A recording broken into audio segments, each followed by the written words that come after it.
there we go. Magandang hapon na pala sa inyo lahat mga amigo. At tayo pauwi na at wala na si Bad.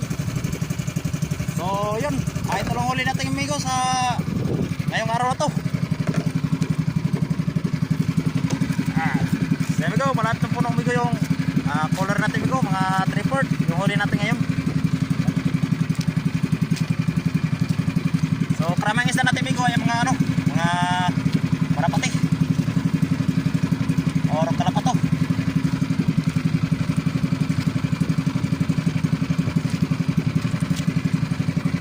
Saka may mga rin tayo, mga ganitong isda klase.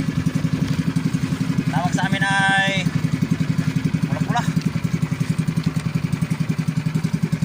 galonggong. Lang yung isda natin ito, mga 5 klase yung isda natin ngayon. Saka mayroong mga prit. Maliit pa yung prit, cute. Prit natin ito ay cute na cute.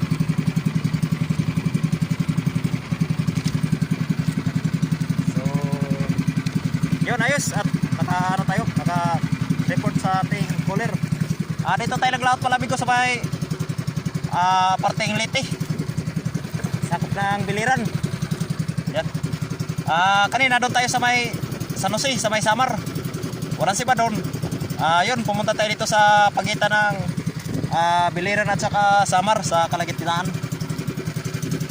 Buti na dito at may mga daraw yung mga buya dito. Kaya yun, naka-isda tayo. So ayos, at mayroon na naman tayong pampinta mamayang hapon pagdating sa tabi. So may mga asa din tayo amigo, pero kakutal yung asa natin. Wala ba yata isang kilo yung asa natin ngayon. Pero man talaga puro ganito. Mga magandang klase amigo pag ganitong klaseng isda at medyo may presyo. Yan, mga ganyan.